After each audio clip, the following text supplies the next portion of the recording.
Hello everyone, welcome है आप सभी का आपके अपने ही चैनल तरु वाटिका में। दोस्तों, ये फीडर लीफ प्लांट है और विंटर्स अब आ ही रही हैं। कई जगह तो शुरू भी हो गई होंगी जो पहाड़ी एरिया हैं, और यहाँ पर जो मैदानी इलाके हैं वहाँ पर तो अभी थोड़ा टाइम है, लेकिन प्लांट्स फिर भी आने लगे हैं विंटर्स के, और समर सीजन अब तकरीबन चला ही गया है। तो ये फीडर लीफ प्लांट की विंटर में कैसे केयर करें, कैसे ध्यान रखें, तो इसके बारे में आज डिस्कस करेंगे। इसलिए वीडियो के एंड तक बने रहिएगा ताकि कोई इम्पोर्टेंट फैक्ट्स आपसे मिस ना हो। और बहुत ही सेंसिटिव प्लांट है ये। अगर आप विंटर में इसकी केयर कर लेते हैं थोड़ी सी, तो सालों साल आपके पास चलता है ये प्लांट।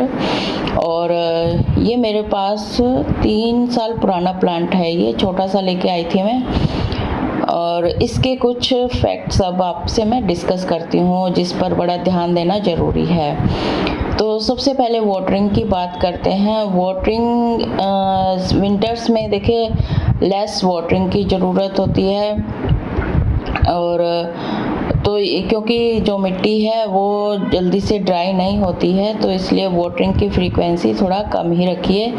और मॉइस्चर लेवल को देखने के लिए हाइग्रोमीटर आता है, या फिर आप उंगली से टच करके भी देख सकते हैं। 2-3 इंच तक अगर मॉइस्चर है मिट्टी में तो वाटरिंग अवॉइड कीजिए जब तक है।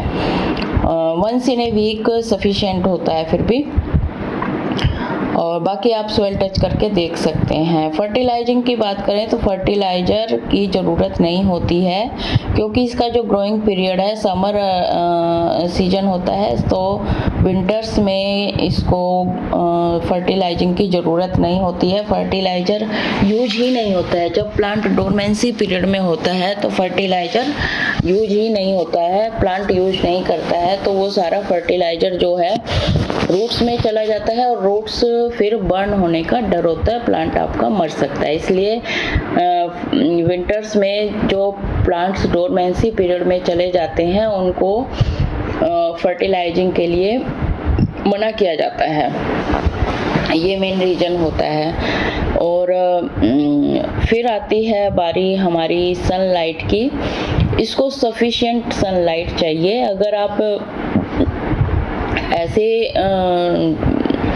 विंडो के पास रखा है जहाँ पर सनलाइट आती है थोड़ी बहुत, वहाँ पर ये अच्छे से चलता है। और सर्दियों में तो अगर जैसे पहाड़ी इलाके हैं वहाँ पर विंडो के पास रखा है तो वहाँ से थोड़ा सा इसको साइड में कर देना ठीक रहता है। जबकि मैदानी इलाके हैं वहाँ पर इतनी ठंड नहीं पड़ती है, वहाँ आप विंडो के पास रख सकते हैं, या फिर ऐसी जगह पर सेमी शेड में रख सकते हैं जहाँ पर दिन में लाइट आती हो। मतलब बहुत ज़्यादा ठंड में इसको नहीं रखना है। हो सके तो अगर आपका बाहर रखा है सेमी शेड में जहाँ धूप आती है, वहाँ पर आप इसकी मल्चिंग भी कर सकते हैं ताकि रूट्स को ठंड ना लगे।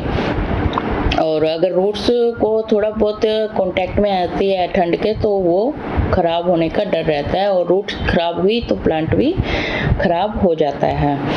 तो जो बाहर के जो कंट्रीज हैं जहाँ पर फायर वगैरह का थोड़ा सिस्टम होता है, वहाँ पर भी इसको उस रूम में नहीं रखना चाहिए, क्योंकि वहाँ पर टेम्परेचर बहुत ज़्यादा हो जाता है। जहाँ पर थोड़ा बहुत जैसे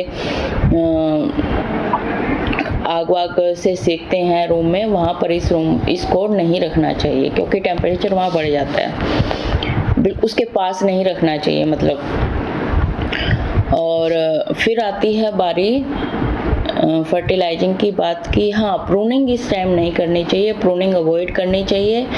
प्रूनिंग के लिए वेट करना चाहिए अर्ली समर या स्प्रिंग सीजन में, वो बेस्ट टाइम होता है प्रूनिंग का। और रीपोर्टिंग भी अवॉइड करनी चाहिए। अगर आपको रीपोर्टिंग करनी है तो थोड़ा वेट कीजिए, समर या अर्ली समर या स्प्रिंग सीजन में ही रीपोर्टिंग भी करनी चाहिए, क्योंकि इस टाइम कोई ग्रोथ नहीं होती है प्लांट की, और ग्रोथ ना होने की वजह से आपको वो प्लांट मरने के ज़्यादा चांस होते हैं। अगर कोई लैगी स्टेम है इसके ऊपर तो इसको वो प्रून करना फिर भी ठीक रहता है।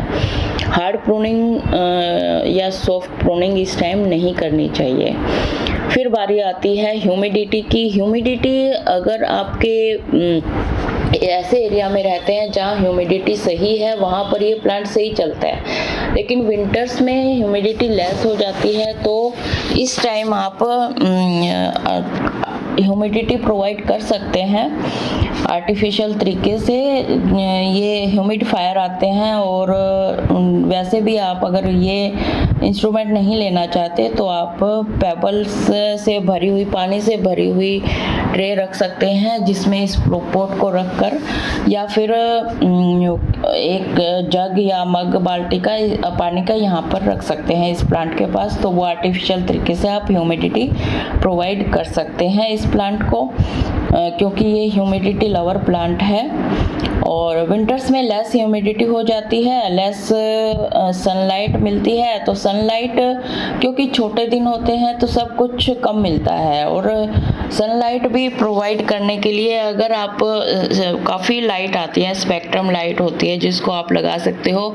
अगर स्पेक्ट्रम लाइट यूज करके आप रूम के किसी भी कोने में रख सकते हो इस प्लांट को, तो वहाँ भी ये सरवाइव करेगा।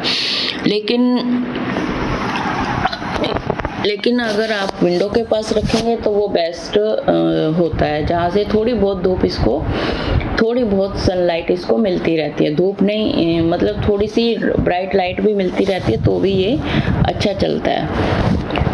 और वाटरिंग की बात की, हाँ, सोयल वेल ड्रेन होनी चाहिए, क्योंकि अगर सोयल वेल ड्रेन नहीं होगी तो जो पानी है वो इकट्ठा होता रहेगा और रूट्स रोट हो जाएंगी। इसके अलावा इसमें इसके जो पत्ते हैं उनको नीचे हाथ से सपोर्ट देके इनको क्लीन करते रहना चाहिए सूती कपड़े से, ताकि जो ये अच्छे से सनलाइट को एब्जॉर्ब कर सकें। अगर इसके पर पत्तों के ऊपर डस्ट होगी तो ये सनलाइट अगर मिलती भी होगी तो भी ये उसका यूज नहीं कर पाएंगे, इसलिए इसकी प्रॉपर डस्टिंग करना भी बहुत ज़रूरी है।